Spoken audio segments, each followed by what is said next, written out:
A mother's death set the stage for My Life as a Zucchini, the heartsore 2016 Swiss stop-motion that landed director Claude Barras an Oscar nomination for Best Animated Feature. Now, the passing of a different maternal figure at the hands of unscrupulous men ignites the filmmaker's eco-conscious, anti-colonial follow-up Savages. When a female orangutan is killed by loggers on the Indonesian island of Borneo, 11-year-old Kyria, Babette de Coster, and her father Mutong, Benoit Poulvord, adopt her adorable offspring and name it Ashi. Kyria becomes immediately protective of the young ape. Savages deems those willing to enact such violence against other living creatures as uncivilized brutes, destroying the earth for money while indigenous peoples live in accordance with age-old principles of coexistence with nature. A musical number in Disney's Pocahontas, coincidentally and appropriately also titled Savages, contrasted the same notions. Yet, even if departing from a rather obvious, if timely, environmentalist premise, Barras and co-screenwriter Catherine Pale, with Nancy Houston and Morgan Navarro credited as collaborators in the film's development, mold a potently stirring and hopefully galvanizing cry against not only deforestation, but all manner of transgressions that jeopardize our collective future on this planet. The daughter of a late activist mother from the Penan indigenous people, Kyria has been raised in the nearby village, where there are cell phones and other markers of what Westerns consider progress. But when her cousin Seelai, Martin Verset, who grew up in the forest speaking a native tongue and learning about the inextricable relationship between humans and the land, comes to visit, an opportunity presents itself for Kyria to reconnect with her unexplored identity. The duo winds up lost in the lush forest with Ashi, allowing Seelai to teach Kyria about Teppan, a powerful shape-shifting entity's central spiritual practice, and to introduce her to their other family members.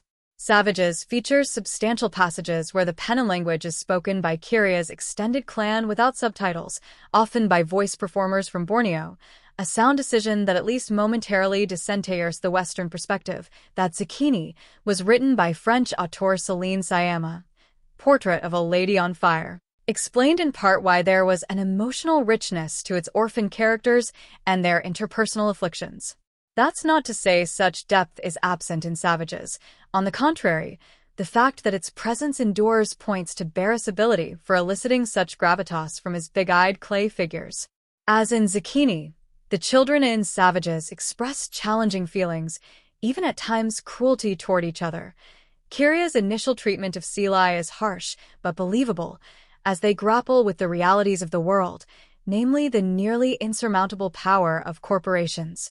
In turn, the adult characters lack all the answers, and often even the courage to pursue them, which makes for an emotionally wounding adventure. The tactile aesthetic of Savages truly comes across as handcrafted, even more so than similarly conceived projects like the recent, more polished, Wallace and Gromit. Vengeance Most Foul. The environments in Barras' latest, however, seem more intricate than in Zucchini, this time populated with varied vegetation, waterfalls, rock formations, and multiple animal characters that accompany the kids on their journey. Still, looking at the figures or the production design up close, one can recognize this world was painstakingly built piece by piece with attention to every minuscule on-screen detail. And yet, Barras' stylization feels organically childlike, almost as if it were a moving playset. As Kyria learns the truth about her mother's passing and the profound reasons for her disconnection with her roots, Savages cements the broader historical context that capitalistic disregard for nature is intertwined with the evils of colonization and the displacement and mistreatment of indigenous peoples. Opting for an optimistic resolution, entrusting his cautious hope to younger generations, Barras suggests that the often demonized technology of today, as well as social media, could in fact have a positive use as communities around the globe band together to fend off the unscrupulous forces that have pushed us to the brink of environmental collapse. That's a spirited political statement for a production aimed primarily at a youth audience, considering that it also folds in juvenile humor and adorable creatures. The message of Savages is far from new, but never has it been more prescient.